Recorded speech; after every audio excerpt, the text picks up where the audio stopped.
From We Run With You, I'm Kathy Witten. And I'm Rob Alvarez. Welcome to Season 3 of Doing Good.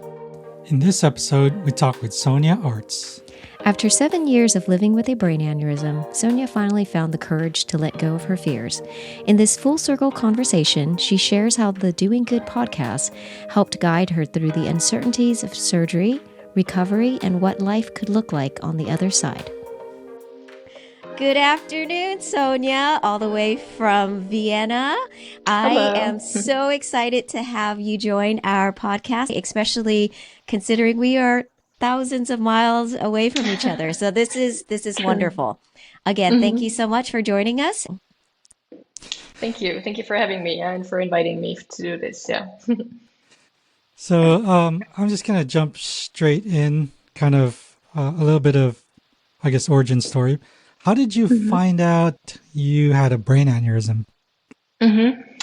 So actually totally by chance. I was Wow. having a migraine with auras like ever since I would say maybe a teenager. And I never really knew what it was, honestly. Like it was never really diagnosed properly. You know, if I was actually thinking about that today, and I was like seeing like a general practitioner when I was in university, and you know, they tell you like, oh, you just need to relax, like work out and everything's gonna be fine. So it was never really diagnosed, and then I was only finding out what like migraine with auras are through a friend of mine who had been diagnosed with that, and I was like, wait, this is what I'm having too, you know? So it's but it was actually very casual. I had it once or twice a year, and it was never really bad, so I didn't Oh, do really? anything with it. I just endured it, and it was fine.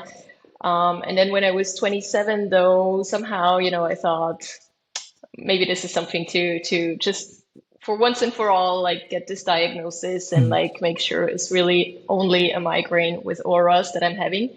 And so I went to see a neurologist that I hadn't known. Like I just by chance, like just Google searched for one of them and went to see him. And then he was just like, oh yeah, that's definitely a migraine with aura and nothing more. And just as a standard procedure, I'm going to send you to have an MRI. And yeah, and that's what I did. And honestly, I had no thought of whatsoever that anything's going to come from that. Walked in there very easily. I was worried that I would be a bit claustrophobic because I am. And so I was a bit like Yeah. worried about this tube and this situation, but I wasn't worried about the result, honestly. So I took that. It was actually Valentine's Day of 2017. And Oh, then wow. they asked me if they should send the results by email. And it was like, yeah, sure, of course. And so the same day I was sitting at work then, and then I got that email with the results, and then I started reading it, and then it said like, yeah, 3 millimeter aneurysm, and I was like, Oh my no idea gosh. what that is, you know? So Yeah. That's a crazy email to get, I or would have it's crazy expected, news to get by email. I would have expected someone, giving you a call and saying, Sonia, we have to yes. have a discussion about this. Yes, Yeah. yes. That was actually very bad. And like to this day, like when I go somewhere to get some tests, I'm like, please send the results to my physician and not to me directly, even though it still happens, yeah, because what did I end up doing the rest of the day? Like Google searching aneurysms, and by the end of Yeah. the day, I thought I'm gonna die for sure very soon, you know? Oh So my Yeah. gosh. like not a great like diagnosis to be left alone with Yeah. and to find out yourself what that actually means or what that could mean potentially. Yeah. Yeah, so that's how I found Yeah. out initially. Yeah. It's interesting that we've met so many brain aneurysm survivors that like suffered migraines for years. I mean, or even like decades, and thinking, oh, this is just normal. And then by chance, somehow something happens, that gets them to actually get properly diagnosed. Yeah. Yeah. Even though the migraine is still like, in my case, it had nothing to do with the aneurysm. Oh, really? Oh. Oh, okay. So it was like really just a regular migraine. But just by Okay. checking it, they did then see the aneurysm. So there was no relation between those two things. I still have my migraines. I still have my auras every now and then, which is fine. But it's the aneurysm wasn't related to that actually. So it was really Yeah. just like a coincidence that by checking for the migraine, they found the aneurysm Yeah. as well. Yeah. Well, coincidence or not, I get so excited when we talk to aneurysm survivors and they say, I either I just want to figure out what's going on. And then I get so giddy almost when, like when you said they asked to have an MRI done. I was like, yes, Well, you it's know, because definitely that's not like because it's in not. the States. That's not. You made it sound like it's standard procedure. I Yeah, don't think it's standard Yeah. procedure in the it's not at States. all. Yeah. So for us, it's, well, at least for me, that, Yeah. you know, that's something that most doctors probably wouldn't you know, even consider. But, you know, whenever Yeah. you know, we hear that they go to a physician or a PA or whatever, and they're like, you know, let's look further into this. That gives me True. hope that, True. Yeah. you know, people are Yeah. actually listening and going beyond what is standard. Yeah. Yeah. Yeah, I think I hear that a lot, that some people really have to fight to get an MRI, or like they go in with massive Absolutely. headaches and they're being told like, oh yeah, that's nothing really. That was not the case for me. Like, honestly, I didn't even really want it, at that point, because it was like, I just want like official paper saying I have this migraine so that I'm done with it and it's once and for all, it's figured out and fine, So I was even at that point a bit surprised. I was like, okay, I'll do an MRI, I don't know, whatever. So it wasn't even my intention back then. And I guess I have to be thankful that this doctor did it, and I guess he saw it as like a standard to be sure. But yeah, he also like made it sound like there's not going to be anything. Like he also really wasn't preparing me for any Yeah. chance that there was anything gonna come out of this that would be worrying. So I also then had a call with him afterwards. He wasn't very helpful at all. So I have to say, like the weeks Okay. after the diagnosis was terrible, because I didn't really have that one good physician on hand that I could talk to and that would right away, I don't know, like really explain it to me and like help me out with the next step. So that was a bit difficult. Yeah. Yeah. How did you? I was going to ask how did you navigate those next the next steps of what you're Yeah. needed to do with the aneurysm? So there was I did a lot of research, which is good and bad, right? Because you do get informed, but on the other hand, you read a lot of horrible stories and you read a lot of like really, really devastating stories. But so I did then actually get a transfer to like a hospital, to like a neurosurgery hospital. So I had an appointment there, and then in between, so like in the Austrian healthcare system, like I think the basic coverage is really good what you get, and then you can also kind of like opt to pay for certain appointments. So I did then, just because I didn't want to wait. I think the wait was like 3 weeks or 4 weeks to get in to speak to like a neurosurgeon at that hospital. And then I did actually end up paying to see like another neurosurgeon just in like a private institution to at least give me some info about it, like some qualified info, because I was reading everything and like I was like, is this even relevant for me, or is this even like the kind of aneurysm I have, right? So I did that. So I saw this guy, and then he also transferred me elsewhere. And then I saw these people in the hospital. And then also because my mom's sister, so my aunt, actually had passed away from a brain aneurysm when I was a child.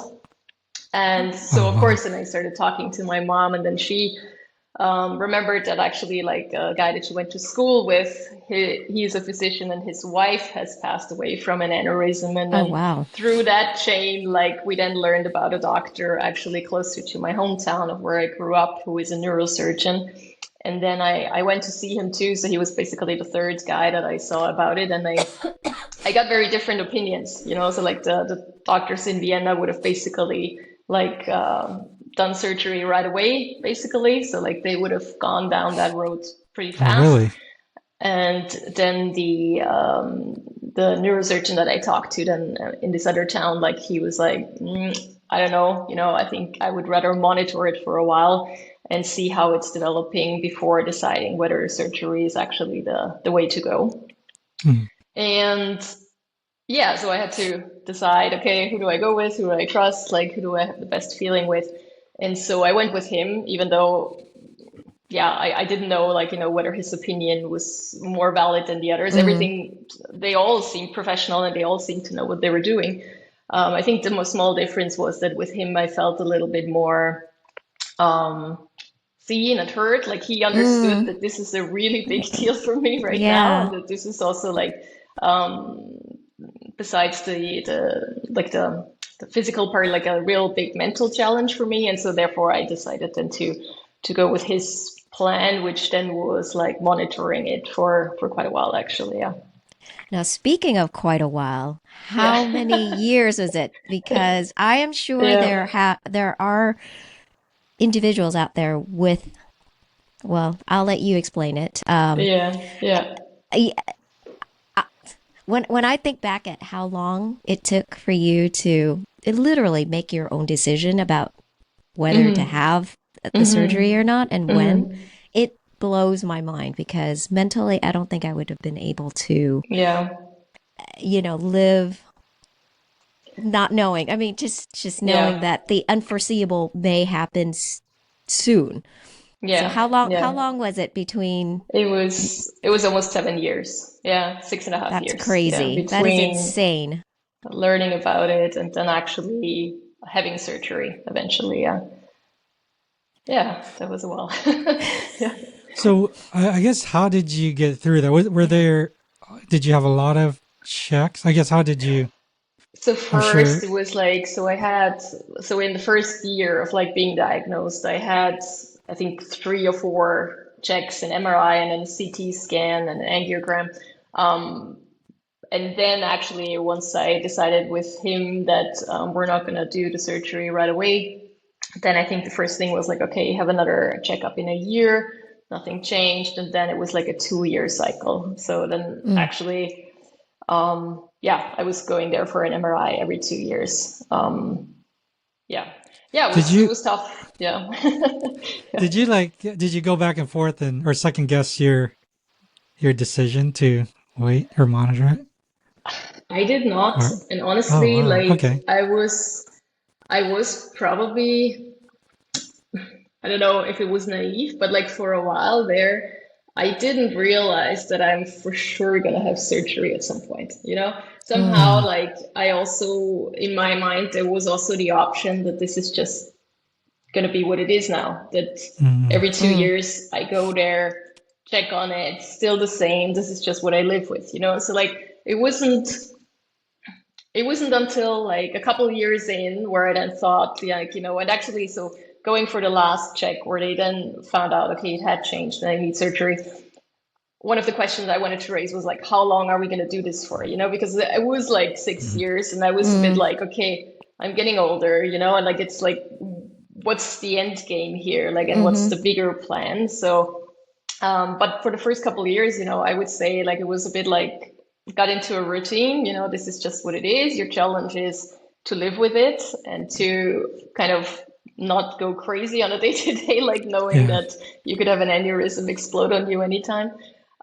So yeah, but I didn't really think in my head I'm for sure gonna have this surgery for a long time. Yeah, to be honest. So looking back, do you think it kept you from doing certain things, or did Mm. they constrain your Your E- lifestyle? or lifestyle? Yeah. Well, I mean, so that was also funny. That was also interesting because different doctors would tell you different things about what to do and what Hmm. not to do. Yeah. And basically, like the one who then became my doctor for it, like he was basically like saying like try to live your life as normal as possible. And he was like, Mm. you're not an extreme sports person, don't go bungee jumping, obviously. But like, yeah, and I was like, oh, I'm still thankful that I don't do any extreme sports to this day, like, because that would have been bad. Um, but he was, and that again, like, so he had more of this like mental view on the things too, right? Because he was like, you're gonna go crazy if you think about this every second of your life, yeah. Mm. But then of Mm. course others were saying, don't lift things that are heavier than so and so. Be careful with flying. Be careful with like going to high altitudes or whatever. Mm. So yeah, flying then, like I'm very happy that I was cleared then that they say like, okay, cabin pressure like should be normal unless there is an emergency and then you have other issues anyway. So I Yeah. was I was okay flying, even though of course like every plane ride that's a bit longer, I was sure like, if it ruptures then I'm gonna die, right? Because for that before that plane lands, I'm gonna be dead. So of Yeah. course like going to places, I still did a lot of traveling, but then at the first long distance travels, like, I would maybe look where would be the next neurosurgery hospital, like, so it was a bit like You thinking got to do about it, some preparing prepping. for it exactly for worst case. I did stop that after quite a while then again, but so those were things. And yeah, I didn't lift super heavy stuff. I watched out for that. And like with altitudes, I remember like we were in Switzerland once, and there's this, I don't know if you've been, but there's like this James Bond like place that you can go to, and it's like above 3,500 meters or something. I don't actually know the Wow. altitude. Yeah. And there I was like, okay, I'm gonna not do that, because it's like I'm not gonna enjoy it, so I'm gonna back out of that, and I'm not gonna go there. So those were the only things. But yeah, so I don't think because of my lifestyle, how it was okay, and I didn't have to restrict myself too much according to what my doctor had advised and suggested for me for that time.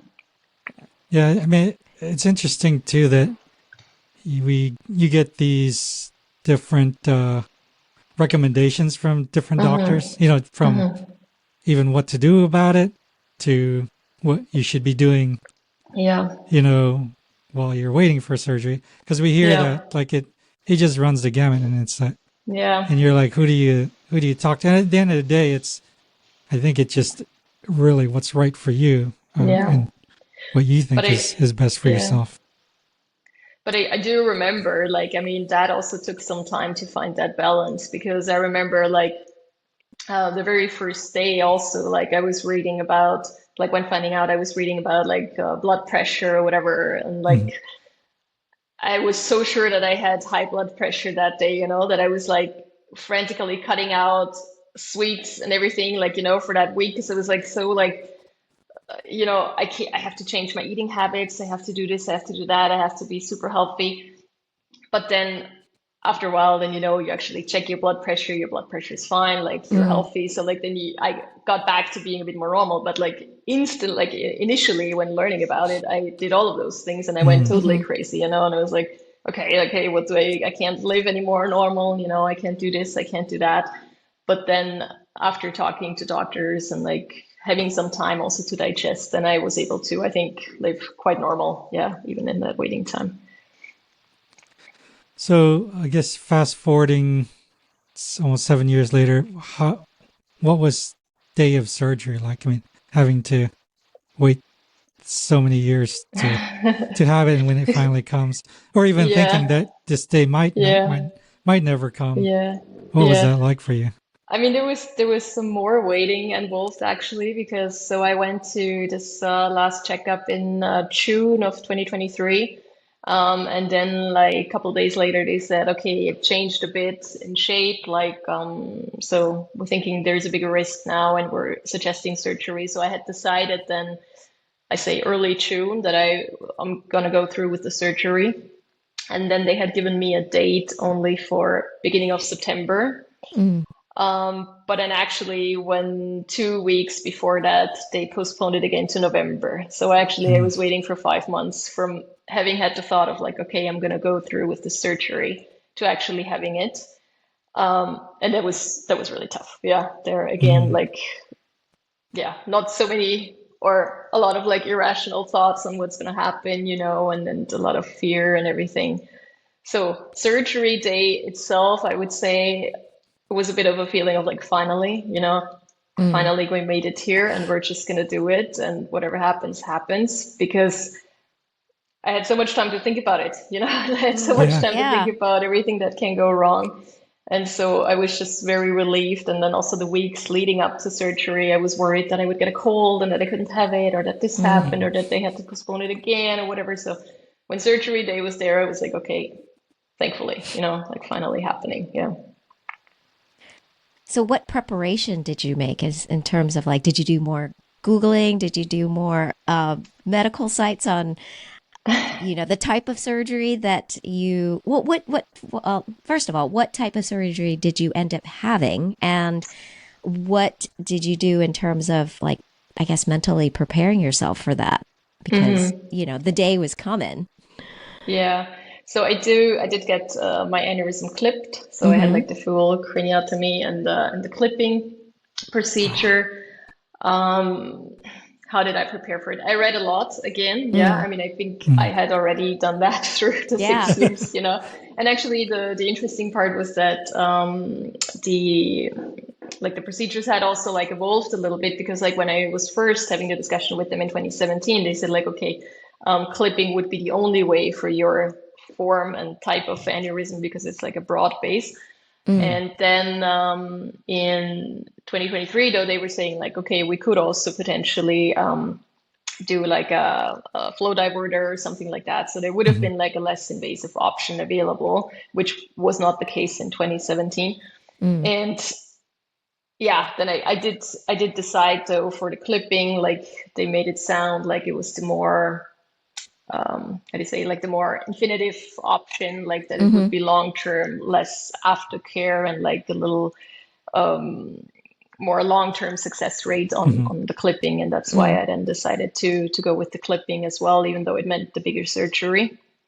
How did I prepare? Yeah, I read a lot, and actually that's also when I found you guys then, because then I really got into like reading of people that had like had a similar surgery, and then also actually through Instagram I started reaching out to some people, like not a lot, but I just thought I needed to hear some more from people that actually had gone through it and are fine now, because like everything I found until then in the internet was like reports of family members that had lost someone through an aneurysm, and it was like there was not a lot of chances for me to speak to someone that had it done successfully and like that lives a normal life afterwards.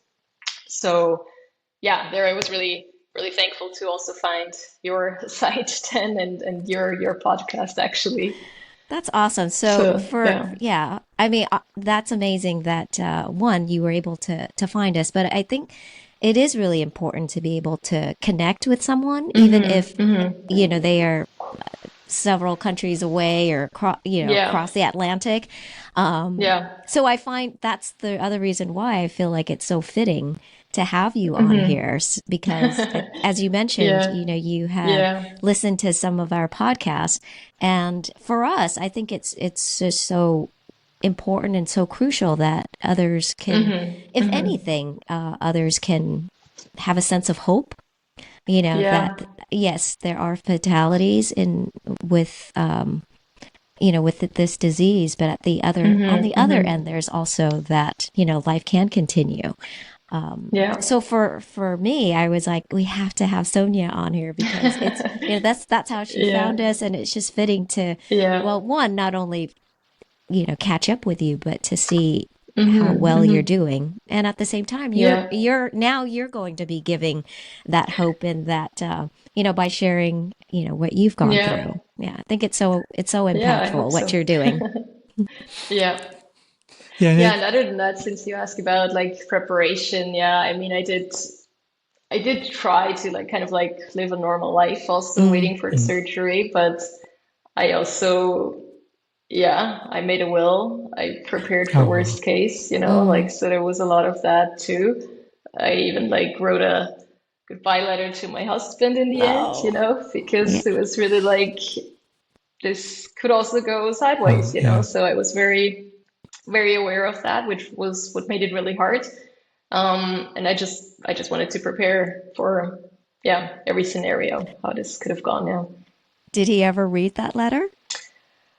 Or I read it to him. I read it to him like 8 weeks or so after surgery. Like it took me a while after, or maybe it was 1 month after. I don't remember, but it took me a while to feel like I'm actually okay now. Like after surgery, it didn't come quite fast or quite instant. Like it took a while. And then I did share it with him. Yeah, because I thought those words, are also, they're good to know regardless, like something can happen every day. So it was meant for a specific case, but something can happen every day. And then it's good for him to know that. Yeah. That's, I'm just thinking about it, and it just, I know it's your story but I think it's, I think a lot of people that would resonate, and I can only imagine that moment when you read it to him. And I think if anything, it brought you guys, the two of you, so much closer together.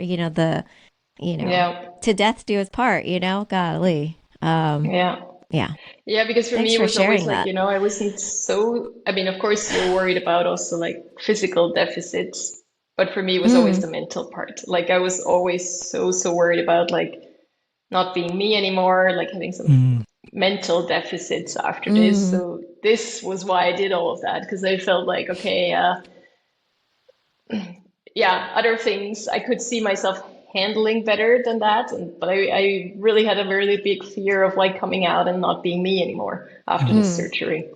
And Did that's, did yeah. your husband ever share with you like what he was worried about or certain things? Yeah, I mean, of course, we had a lot of talks, and it was a Yeah. very difficult time for him as well, obviously. And yeah, I guess he Yeah, was for worried me about it was losing me. it was one of the biggest things was, when Kathy woke up, would she Mm-hmm. still remember who I Yeah, was, or would she know yeah, who I am? Though I mean, because like as a husband, I don't know how I yeah, would handle that. yeah, Like it's me, and she's like, "Who are you?" you yeah, know that Yeah. that yeah. that type No, of thing. I mean, totally. it Yeah. may sound funny, but like, No, but yeah. it's like that was a big concern.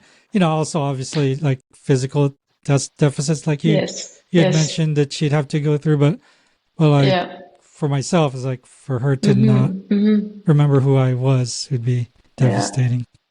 I have to I, ask him that. I don't even know if that was if that was something he considered, but funny that you say Yeah. that because like the first call we had after surgery, I was saying like to him, I know who you are, I know who I am, I'm fine. Oh. So those were kind of, and I think I also said, go have a beer and celebrate, because Oh wow. it's like, those were like kind of like the first words, and really like this, because I was, after surgery, I was testing myself so much, like, what do I remember? What do I know about myself? What do I know? Because I had this fear, so I was really like mm, trying to figure out, do I have it together? I like to say it very yeah. colloquial, but like, am I still able to know everything and understand everything? Yeah. I also said I still know English. Yeah, that I also said, because I was somehow also worried that I would lose my second, like another language, right? Because English isn't my first Yeah. language.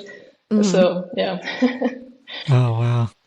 yeah. Yeah, because that was going to be my next question was like, how did it feel waking, when you woke up from Mm-hmm. brain surgery? Mm-hmm. Yeah, so it was, I remember, like, I was reading like a document earlier because I had like a week after, or like after I got home, I like wrote down like the most important things because I thought like I'm gonna forget Hmm. these things, and I like want to write down like Oh what wow. I thought of or like what happened in hospital.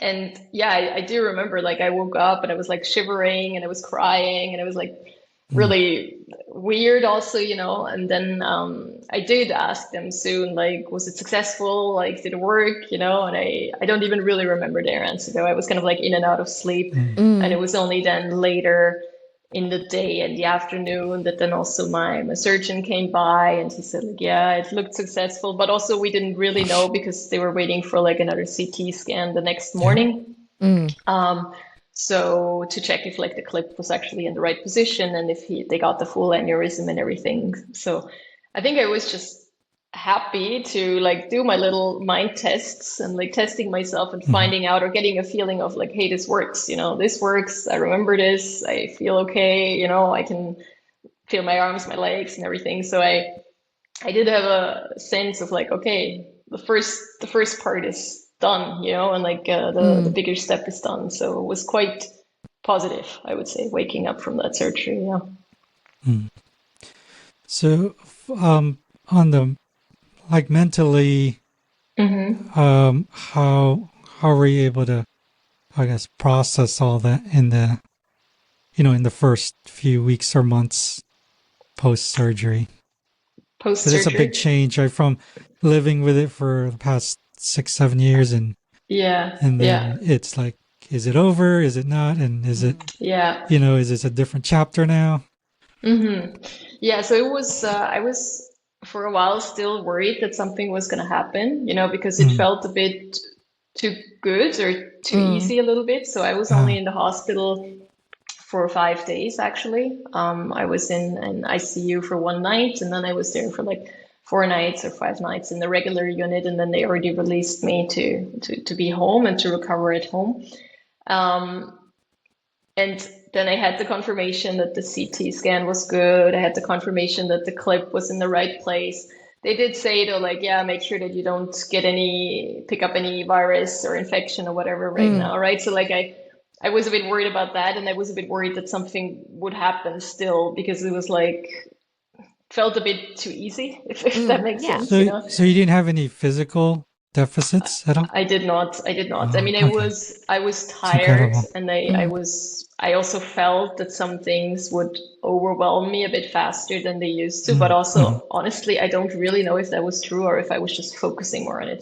Like, for example, the one example I always bring is like the grocery store situation and the grocery list, and how overwhelmed I felt with my grocery list. And I was like, but maybe that sucks all the time. Sorry about saying that, but like maybe that's always like not a pleasant task, and it's just now because I'm checking myself constantly that I noticed that maybe it overwhelms me a bit to have 50 items on like a grocery list and be in a full store, you know. So to this day, I don't know if that was actually related or if it was just me like being so much more aware and like watching every single step and like looking for hints and clues that something is up. Yeah, but I definitely was tired, because also like I didn't get really good sleeps because I couldn't sleep how I wanted because of the incision and the scar. But I also took the time, and I really took it serious that they said do nothing, and I really did nothing. And that was good. Yeah. And then mentally, you know, after a while, I think it was a process. And then after a while, it was like, okay, maybe I am fine, you know, maybe it is fine. And maybe there's not going to be the big aftermath coming now, but that took some time. Yeah. Yeah. I can certainly relate as far as, when I recovered coming home. Well, it was Yeah. hard for me to stay put.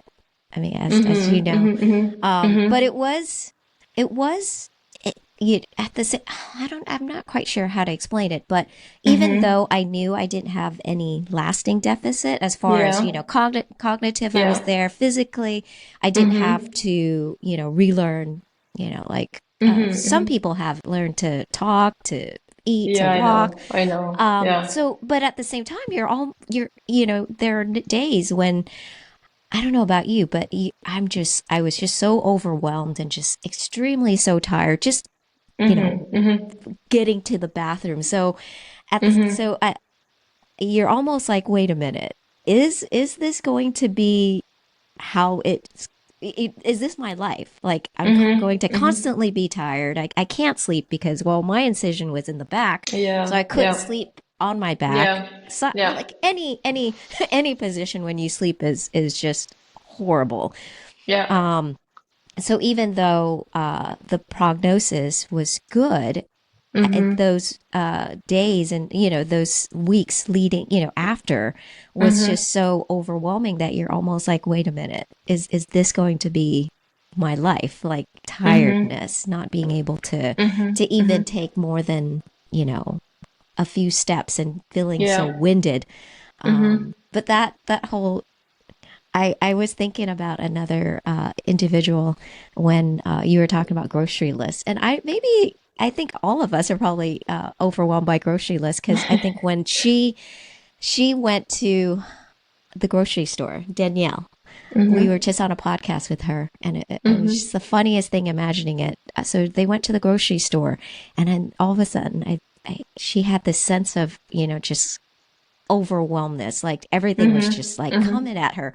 So her husband literally like just plopped her in the corner, like one corner of the supermarket, and then he went and did his thing, and then he'll go grab her, and then he'll move her to another section.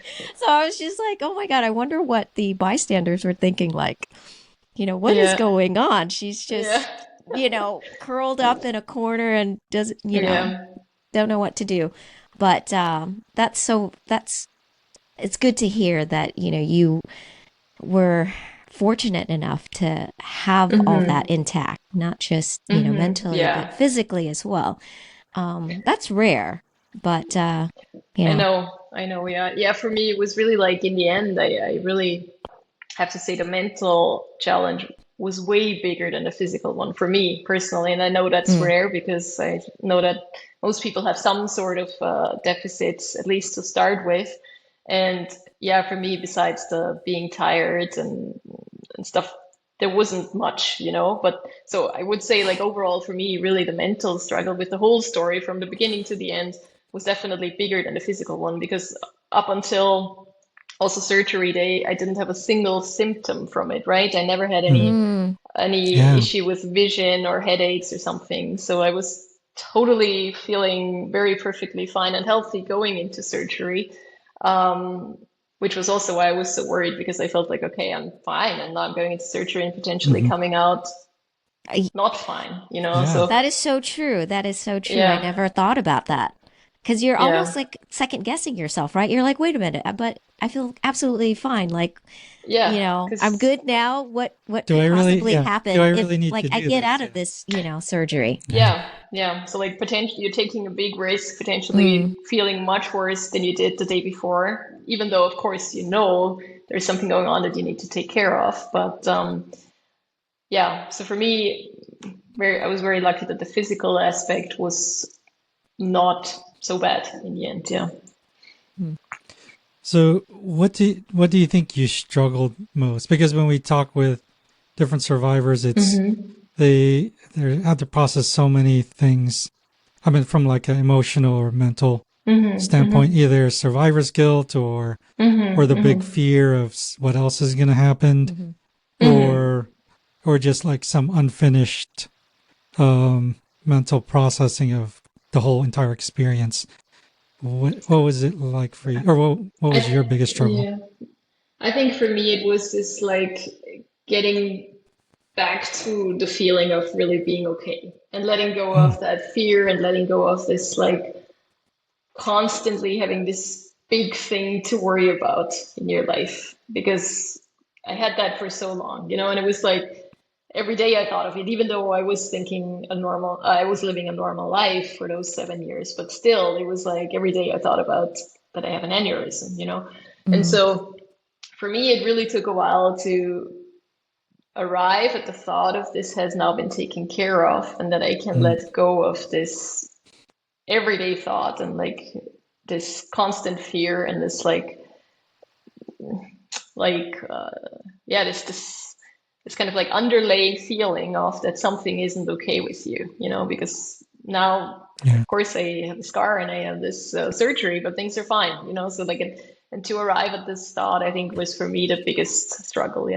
And then also like with going back to work, so I actually had like been in a transition phase. So like I took like an educational leave just before I found out that I have to have surgery. So I actually wasn't working, which also I don't know if it was a blessing or a curse, because it meant that I had the time to prepare for the surgery, but it also meant that I had the time to think about the surgery, if you know what I mean. So it was like, you don't have that distraction, Exactly. Yeah, I didn't have that distraction. And then after the surgery, there was a chance to go back into my old job, but because I didn't feel so well there, and then I thought like, okay, now you've endured something so crazy, like be good to yourself and find a job that you really feel good in, that actually again.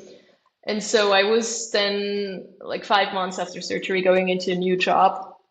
And there I was also like, I hadn't worked till then, right? So I felt fine, but I also wasn't sure, is my mental capacity really fully there also to work like a regular demanding job? And so that was also a bit of a struggle for me, because I also didn't want to land there and tell all of my new colleagues what I had just come from. I had my short hair that I covered up every day. And so that was also a struggle, like to be like, okay, can I still do it? Can I still work normal? Am I the same also in this like challenging work situations? But then also after a while, I found that, okay, I can still work a challenging job and I can still use my brain the way I did. But that also took some time, to get back into that. So how do you think you finally were able to lift that weight off of you that you've been carrying all this time? Or are you still, is it still kind of there? Well, sometimes it's still there, but I think it's time. I think time helped a lot, Okay. like, because yeah, just seeing that things work and that I can do everything I want and that things are working just fine like they did before. So I think that helped a lot. Um, yeah, I mean, I've also been in therapy like through the whole, Okay. not through the whole journey, but actually like I think 2 years after the diagnosis, I started with therapy, and then I did that up until like, yeah, maybe half a year after the surgery too, because it was too heavy for me at times to deal with that. So I did that too. And also I think like what it was for me, like the whole experience, like the whole surgery and everything, it did make me maybe trust more in the process, if that makes sense, because I felt like it worked out, and like I Yeah. had all that fear and I had all of those crazy thoughts before, and those didn't come true, and so I felt like a bit of a reassurance, like maybe it is also fine to let go and life's gonna work itself out a little bit, like, and that's not that I'm able to think of like that I'm able to follow that every day, but I have it as a reminder, and like if I have like a really bad date and I think like, okay, you've done worse, like, and you've gone through something that was very difficult and it worked out in the end, and it worked out fine. So like a little bit like this reassurance of letting life go its way. That sounds very philosophical now, but I hope you know what I mean. Yeah. No, definitely. Yeah. Yeah, and I think talking to people about your experience also helps a lot, right? But I think, yeah, it sounds like you've kind of had a bit of a shift of perspective, which is important, and sometimes it just needs a little something to get you there, Yeah. right? Yeah, definitely. Definitely. In some ways I did have a shift in perspective. And then it was also though, like I felt like it was then a conscious decision to go back to kind of like the normal life that I had before, because I also thought, this was such a big deal now. Does that mean I totally have to change my life now, and only do Mhm. things that are fun now? Like, because I think that would also be like you know, like a possible outcome of this or a possible Mhm. result if you like feel like you've been given the second life, like maybe use Yeah. it totally different. Mm. But then for me, it was like, I like working. I like my job, like I like being also, I like some materialistic things sometimes, and it's Yeah. like, and it was also then a decision, but this is me. And so I want to get back to that too, and I don't want to do a 180 now after having Mm. survived this. I want to actually get back to it, but maybe with sometimes the perspective of like, maybe things aren't as bad as they look on a day-to-day basis sometimes. Yeah. Yeah. That's so true. I remember, the first like couple of days that, Kathy Hmm. was in the hospital when she was Hmm. in her coma, me thinking, all right, this is going to just change everything. Now I know what's really important in life, Yeah. and, like work and other little things, they're like, they mean nothing. And I'm going to, it's life is going to Yeah. be different. And then like weeks after she recovers, weeks go by and you're back to work, back to the routine, back to the stresses. And even Right. though Yeah. there are things that you're like, why we've been through all, such a tough, kind of life and death situation. And why am I stressing about, you know, Yeah. work months later?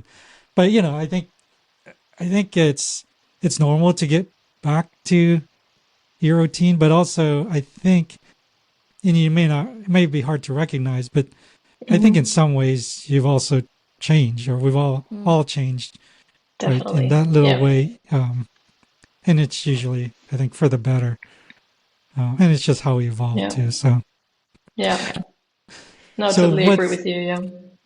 what's I guess what's life is now, or what are you focusing more on nowadays? Honestly, very happy to be back to my normal life. Yeah.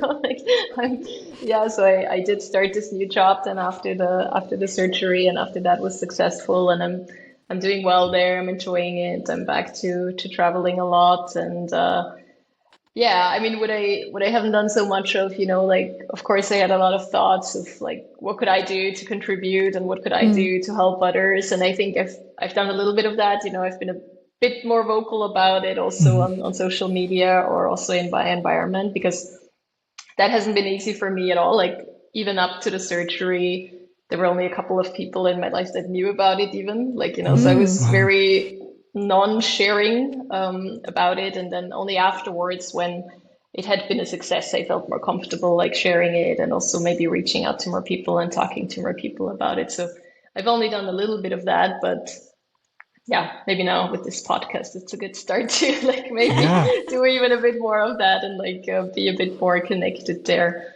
And yeah, maybe be able to help some others, yeah, get some positive perspective too if they have similar situation in their life. Yeah. Yeah. Well, I feel like, not everyone needs to be, vocal in terms of, sharing their story, but sharing it when you're comfortable and sharing it when you feel that,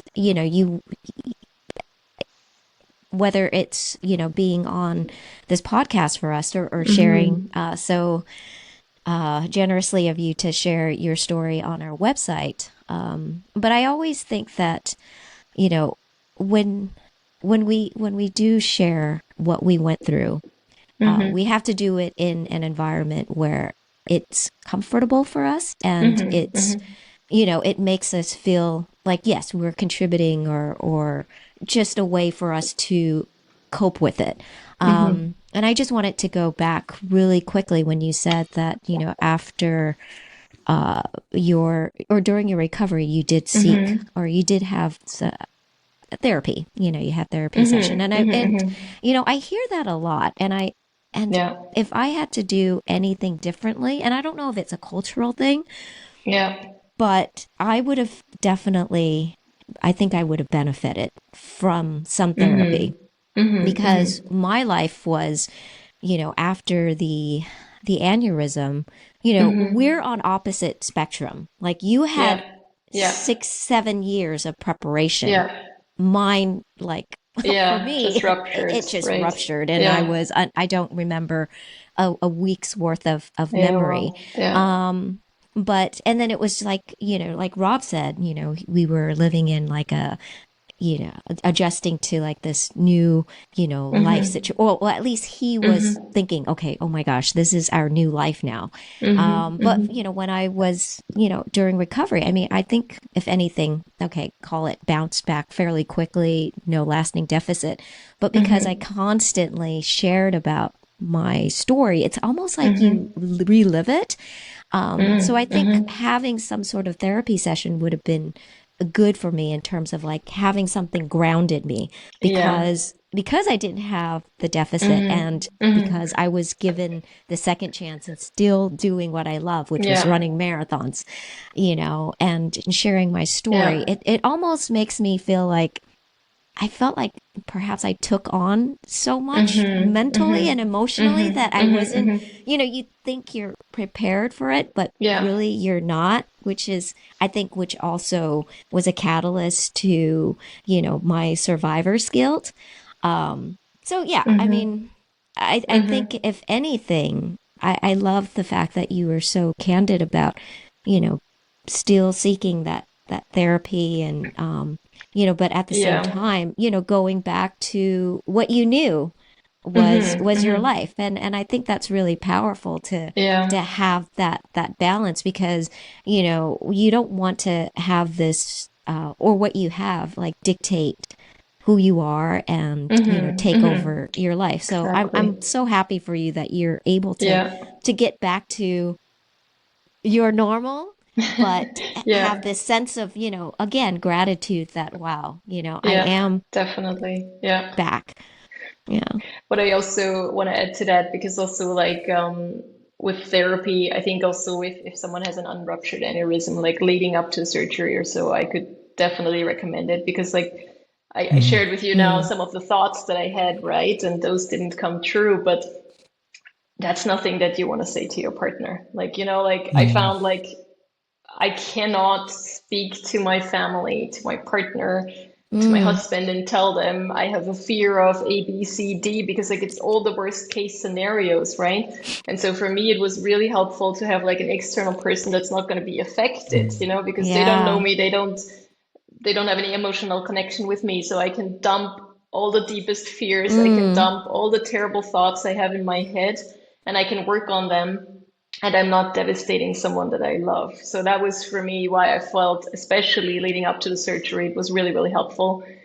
Because of course you talk about your fears with your environment, don't get me wrong, but there's really some really, really dark thoughts that might come up, you know, and I thought that was better to have like an external outlet to talk about those as well than to feel like I'm burdening my family now with some really, really dark thoughts. Yeah. Yeah, I think that's really good advice for Yeah. for anyone that's going through, you know, that, just like what you went through those many years. So are you still, I guess, every once in a while talking to a therapist, or is that something you've kind of put behind? Graduated from?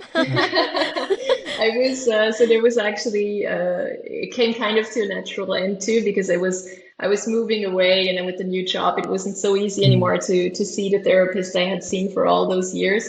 And then and then it was like, so I think, so I was going back to work in April, so I think it was have been like 8 months after surgery, and it was a bit like, do I still need this? Like everything's going back to really good and I'm feeling really good. And at the same point, it wasn't really convenient to go there anymore. And then I would just talk to her and I was like, how about we try to not see each other for a while? And yeah, so I did end it, but I would have no hesitation going back if anything, would come up in my life. I found that part, like I was very hesitant to start going there. So it took me like 2 years into the journey to realize that might be something that would help me, because it is also a bit of a stigma still, or like it's not a thing that everyone speaks open about going to therapy. And also I didn't at the time.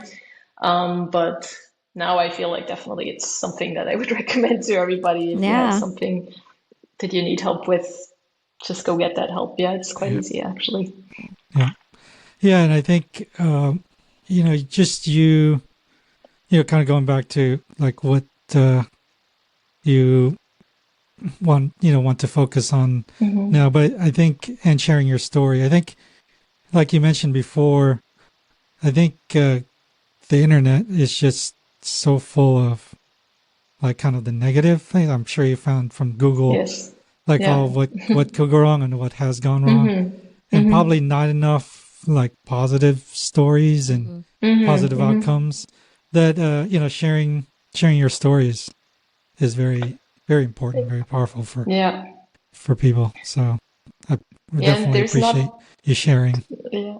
There's not a lot going on in Europe. I don't know why. It's funny. Like everyone everyone that speaks about it is mainly in America or really? somewhere. Maybe UK. Yeah, maybe UK. But like it was really, I think till this day, if there was one person that I spoke to aneurysms about in German, then that's it, I think. Yeah, other than that, it's all like, I don't know why. I think maybe it has to do a bit with different culture, maybe like definitely. Sharing stuff like that is maybe something more common in American culture. I don't know, but it was really like then eye-opening for me to see the lack of organizations and the lack of opportunities and options in Europe compared to America in this. Yeah. And I think regardless of, and I'm sure it's cultural, and regardless of the culture, I think people, deep down, I think people need it. People need to hear, positive outcomes or experiences from other people, and learning from, how did they get through it. Definitely. So yeah, definitely important. So we always end our podcast with rapid fire questions, as you probably may have known if you remember from listening to our previous podcast. So are you ready? All right, buckle your seats, Sonia. Okay, I don't know if I remember that part of the podcast, but yeah, you can keep on going. We'll do it. So first question is, when life gets overwhelming, what do you do to reset? Actually, think about the aneurysm and think about my aneurysm story and how that turned out, and what I said earlier, like this, like just trusting that life's going to go on, that life's going to go a positive way. Where would you say your quote unquote happy place is? At the sea, definitely at the sea.